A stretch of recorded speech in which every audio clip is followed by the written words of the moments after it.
Biscayne National Park is the second of 3 national parks we'd be visiting on this trip to Florida. It's an easily accessible park compared to many others, but it's also not. See, Biscayne can be found just south of Miami, Florida, but is a very unique national park because of how it's experienced. Biscayne National Park is known for being 95% underwater, meaning the best way to see it is by taking a snorkel tour. This is necessary because you can't really park your car at the visitor center and jump in the water. There's no beach or anything like that, so what you're going to want to do is book some sort of tour. We booked a small group snorkel experience with Biscayne National Park Institute that lasted for approximately 3.5 hours. This was a fantastic experience from beginning to end. You'll go ahead and pick up your tickets on the upstairs level of the National Park Visitor Center, where they'll split everyone waiting into 2 smaller groups. Each group will be put on a small boat where you'll depart to your first of 2 snorkel spots. It takes around 45 minutes to get out to Elliott Key, one of the northernmost keys of the Florida Keys. The few keys within park boundaries are the 5% land that makes up the national park. We had 45 minutes at our first spot, which I thought was a perfect amount of time. Now, I did prepare in advance by bringing a GoPro so I could film underwater, something that I've never done before on Travel Dash. So I'm going to play some of that footage now, and then we'll talk about what we did next. Enjoy.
I have to say, I'm really happy with how some of these underwater shots turned out. As you can see, we saw some absolutely beautiful sea life. Not as much color on the fish as some snorkeling I've done in Hawaii, but in terms of the quantity of fish, this was equally as impressive, if not more impressive. Once we were back on the boat, we were off to our second snorkel spot, which didn't take long to get to at all. But the guides quickly established that this spot wouldn't have been super clear today. There's a variety of factors that can cause the water to be a bit muggier than normal, of which wind was probably the culprit here. So we ended up going to a different spot instead, but at least coming out here gave us a good look at one of Biscayne's iconic lighthouses. This one on Boca Chica Key was very cool and is actually one that visitors who have access to the key can climb up and take in the ocean views from. Though the aforementioned Elliott Key is sometimes considered the northernmost key, Boca Chica Key is technically slightly more north. Nevertheless, it was just really cool to see more of these islands and all the mangroves too. After around 20 minutes, we found another good spot to snorkel, which we'd have another 45 minutes to experience. This one brought us right up close to the mangroves, which fish love to hide behind. And I was even lucky to see a moray eel, which was super cool. Something I'd recommend when you're snorkeling here is grabbing onto one of the mangroves and keeping still, because once the fish and other sea life know you aren't out to get them, they'll feel comfortable enough to come out.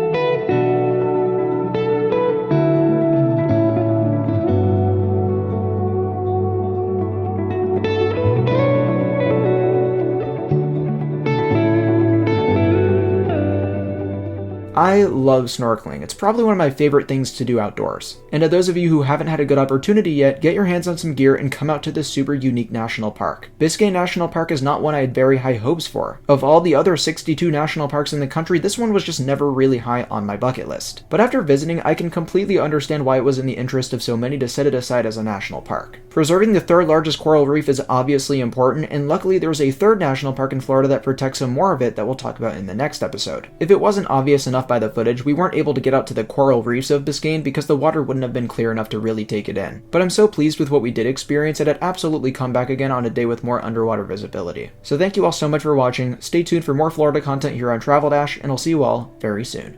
Bye guys.